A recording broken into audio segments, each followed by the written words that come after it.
Bonjour à tous. Alors, petit retour sur ma participation à l'émission Top Mécanique sur MC Découverte. Voilà, alors tout commence il y a quelques mois, là, quand Anthony, mon ami et copilote, me contacte pour me signaler que la chaîne RMC Découverte ouvre un casting pour une émission dont le thème serait « Vous avez 5 jours pour remettre une épave sur la route ». Alors, le premier contact se fait par mail. Donc il faut expliquer un petit peu ce qu'on fait, ce qu'on aime, montrer ses motivations. Et si ils retiennent notre candidature suite à ce premier mail, ils vous appellent, ce qui fut le cas évidemment pour moi. Donc je suis resté au téléphone pendant à peu près 45 minutes avec quelqu'un de la prod. Donc à discuter de ce que je faisais, des véhicules sur lesquels j'aimais travailler. Bon, je me suis permis en même temps de leur demander sur quel type de voiture on était susceptible de bosser. Donc il restait un peu flou, il m'a dit ça peut être des vieilles voitures, des duels comme une 205, comme une Super 5, donc, ce qui effectivement a été le cas. Une vieille Jaguar contre une vieille Mercedes, mais bon, des véhicules sans trop d'électronique. Bon, la suite nous montrera que, bon, je pense qu'ils avaient, c'est volontaire de garder le secret sur les véhicules, sur le type de véhicule sur lesquels on allait travailler. Donc voilà, à l'issue de ce coup de téléphone, ils me demandent de leur faire une petite vidéo de présentation, une motivation d'à peu près 2-3 minutes, ce que je fais. Bonjour à tous, je me présente, Vincent Reynaud, j'ai 55 ans depuis hier. Je suis père et jeune grand-père. J'habite à Corté, la ville historique de la Corse, en plein centre de l'île. Je suis ingénieur en physique appliquée de formation et je me suis reconverti par passion pour la pédagogie, je me suis reconverti dans l'enseignement. Je suis maître d'école, maître, au sein d'une petite école maternelle bilingue français-corse. Voilà. Alors j'ai postulé à votre émission avant toute chose parce que je suis un passionné d'automobile et j'ai deux domaines qui me caractérisent tout particulièrement. Le premier, c'est la compétition. Voilà, je fais du rallye depuis une vingtaine d'années au volant de véhicules atypiques comme cette rare Lotus. C'est la seule d'ailleurs qui court en Corse. À l'aide de mon copilote et ami Anthony Boudon, on les prépare. On les reconstruit même et on les entretient et personne d'autre ne met jamais les mains dedans. Alors, le second volet qui me caractérise, c'est le fait de me lancer des défis impossibles et improbables, comme de remettre en circulation des véhicules voués à une mort certaine. C'est le cas de cette estafette qui est derrière moi, qui est à l'abandon depuis le décès de son propriétaire il y a exactement 21 ans. Voilà. Alors à la base, pour la petite anecdote, ce véhicule devait servir comme banque de pièces pour une estafette en bon état. Et lorsque je suis allé la chercher, le propriétaire, le gendre, a eu la bonne idée de me fournir le cahier d'entretien sur lequel son beau-père notait absolument toutes les réparations faites sur le véhicule, et ça m'a permis de découvrir que le véhicule n'avait que 47 000 km d'origine. Autant vous dire que ça parut véritablement comme une évidence qu'il fallait sauver ce véhicule et lui donner une seconde vie. Donc c'est la raison pour laquelle je l'ai récupéré et qui va être restauré. Alors, mes amis vous le diront, je suis têtu, borné, obstiné. Quand je me lance un défi, je ne lâche rien, je vais jusqu'au bout. À aucun moment il n'y a une quelconque défaillance dans ma motivation. D'ailleurs, la compétition m'a beaucoup aidé pour ça. Ça m'a permis d'être à la fois efficace, rapide et d'aller à l'essentiel. Et vous savez, d'ailleurs, quand on est capable de changer un joint de culasse sur une voiture de course en 45 minutes entre deux épreuves chronométrées, autant vous dire que je suis le candidat idéal pour remettre en circulation un véhicule en épave en 5 jours et le remettre sur la route. Alors, votre projet, c'est véritablement l'adrénaline qui me fait avancer, et je peux vous garantir que si vous sélectionnez ma candidature, vous ne serez pas déçus. Voilà, écoutez, sur ce, je vous remercie pour l'attention que vous m'avez portée, et je vais me remettre au boulot, au volant de cette vieille estafette. Alors, quelques jours après, je reçois un nouveau coup de téléphone. La prod m'appelle pour me signaler que ma candidature a été retenue. Et bon, de par mon métier d'enseignant, il me demande quelles sont les dates qui me qui me conviendrait le plus. Donc moi, je leur dis que jusqu'à début juillet, malheureusement, je travaille toujours à l'école, donc ça va être compliqué. Du coup, ils nous programment pour la dernière semaine sur les 6 duels qui ont eu lieu. Donc nous sommes les derniers à passer et ça nous amène à fin juillet.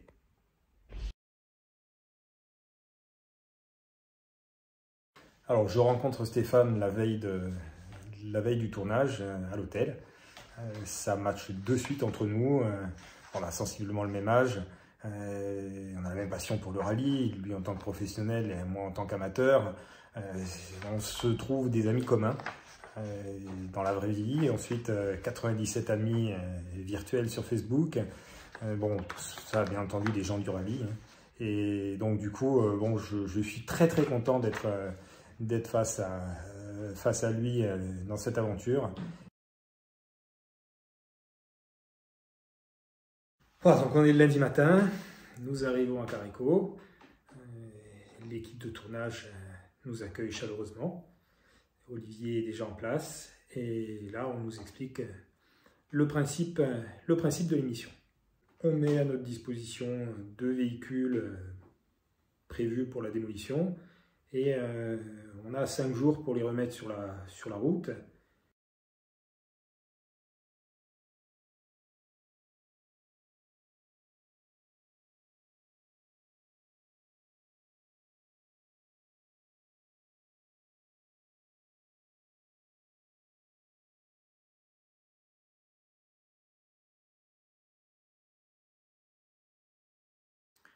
Alors au niveau du timing, c'est important d'en parler parce que c'est un défi qui dure 26 heures. Pour nous, on a 6 heures par jour, plus 2 heures le vendredi. En fait, sur ces 26 heures, on peut en enlever facilement 6. Pourquoi? Alors, d'une part, parce que vous avez, par exemple, les rushs de présentation. Pendant qu'on s'occupe de chaque candidat, l'autre, il ne travaille pas.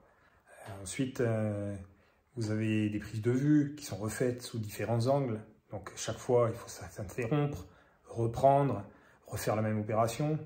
Et puis, tous les moments où on vous demande d'expliquer ce que vous faites. Donc là aussi, ce sont autant de moments où on est coupé dans notre travail. Et au final, ça compte. Surtout sur un défi qui est quand même assez intense. Donc, on peut compter une vingtaine d'heures pour réaliser toutes les opérations. Alors, c'est certain, c'est compliqué quand on a tout ça à faire, de tout faire totalement dans les règles de l'art. Je le conçois, mais une fois encore, ça reste un jeu, ça n'a pas de valeur pédagogique.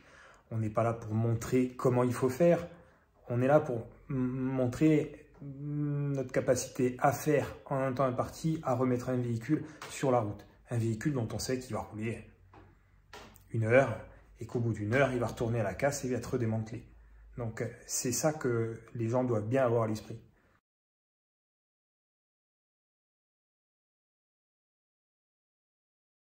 Il ne faut pas oublier qu'on se trouve dans une casse. Nous ne sommes pas dans un garage. Donc l'outillage en présence, c'est surtout de l'outillage utile à des casseurs, à des démolisseurs. Donc on se retrouve effectivement avec beaucoup d'appareils type clé à choc électrique, donc de l'appareillage utile et nécessaire pour des gens qui doivent démonter des véhicules, les démanteler rapidement.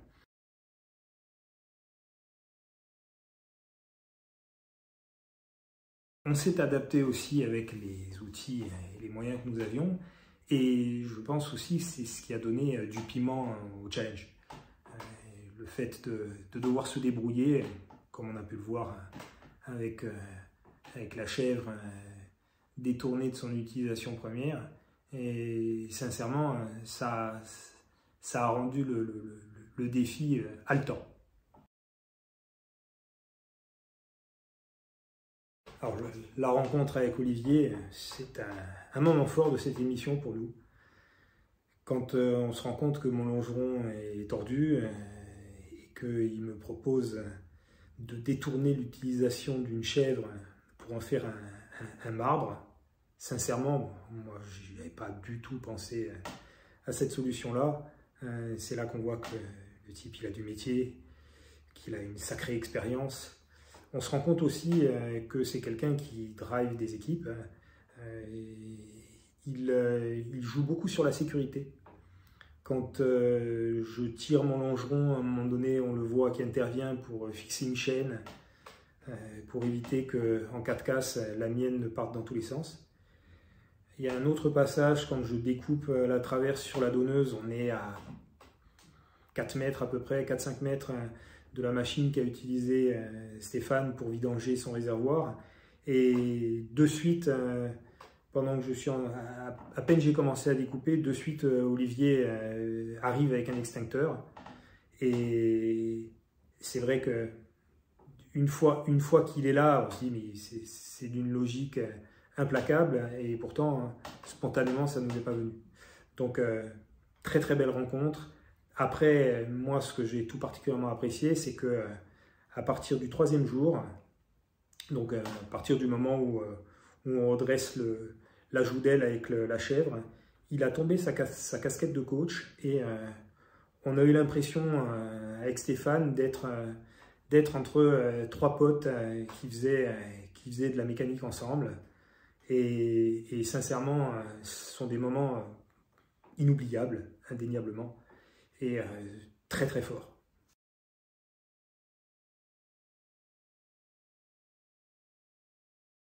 Maintenant, pour le reste, moi sincèrement, bon, je garde de cette expérience, je ne garde que du positif. Quand on m'entend dire cette aventure elle est magique, mais c'est vraiment mon ressenti. J'ai eu moi personnellement l'impression, pendant 4 jours et demi, d'être en assistance de rallye. Sauf qu'une assistance de rallye, ça dure 30-40 minutes. Pendant 40 minutes, on est à 200% pour réparer notre voiture de course, pour pouvoir repartir. Là, ça a été comme ça pendant 4 jours et demi. Dans une ambiance extraordinaire. Je repars de là avec un ami, parce que Stéphane, c'est une personne en or. Alors, il est drôle, on n'a fait que rigoler. Je veux dire. Donc, vraiment, on s'est super bien entendu. Après, toute l'équipe, ils ont été aux petits soins pour nous, que ce soit les caméramans, les chefs de prod. Franchement, on a été accueillis comme des rois, même si au final, il n'y avait rien à gagner. Hein. Et même la victoire, bon, moi, ça ne m'aurait pas choqué qu'on soit vainqueurs tous les deux. Franchement, d'ailleurs, c'est dans cet esprit-là, le dernier jour, on attaque. Bon, Stéphane, il a fini sa voiture. On a décidé de se la faire en mode rallye. Voilà. Donc, on est une équipe d'assistance, on a un demi-train à changer, il y a une fuite du liquide de refroidissement. Allez, on va le faire à 2. Bon, j'ai adoré d'une part parce que, bien que n'ayant jamais travaillé avec lui, on a été dans une coordination parfaite. Au niveau du timing, je ne sais pas si on s'en rend compte à l'image, mais pour changer de demi-train, on met 30 minutes. 30 minutes, on a tombé l'ancien, on est allé démonter celui sur la donneuse, on a remonté celui-là, tout, capteur, jante, tout est remis. Donc c'est vraiment une assistance rallye. On a 30 minutes, on a tapé un demi-train, il faut le changer, en 30 minutes c'est fait. Et donc après, bon, j'ai vu aussi, parce que moi, ce sont des choses que je n'ai pas vues, je n'ai pas entendues, même si on en a parlé, mais quand je vois les débriefings où Stéphane, il me dit que je mérite qu'il m'aide, c'est touchant, c'est touchant, je veux dire, ça me prend aux tripes. Le mec, il te file son pare-choc, il sait qu'il est en retard. Il sait qu'il est en retard, Vincent, il le sait très bien. Il voit ma voiture, il voit la sienne, il sait qu'il est en retard. Une compétition n'est jamais gagnée d'avance, on est bien d'accord. Et le mec, il te file son pare-choc. C'est fabuleux. Ma victoire, je pense que ça a été de rencontrer Vincent. Parce que, franchement, c'est un type hors pair. J'ai gagné l'amitié de quelqu'un, c'est plus que la compétition, quoi. C'est plus que ça. Quand il dit que je suis un mec extra parce que je lui ai donné mon pare-choc, mais comme je lui dis, j'allais en faire quoi? Il se trouve qu'ils en avaient un en rab qui était en bon état.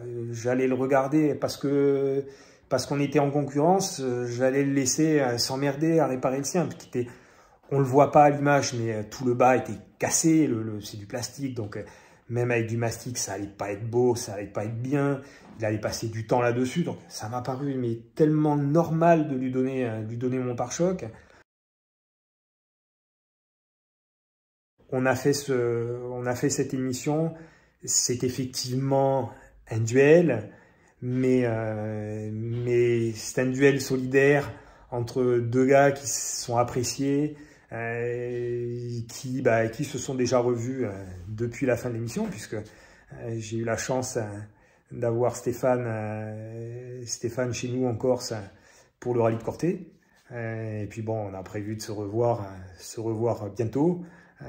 Donc voilà, que du positif. On nous a demandé, je ne sais pas si c'est le cas pour tous les concurrents, on nous a demandé si c'était à refaire, est-ce qu'on repartirait?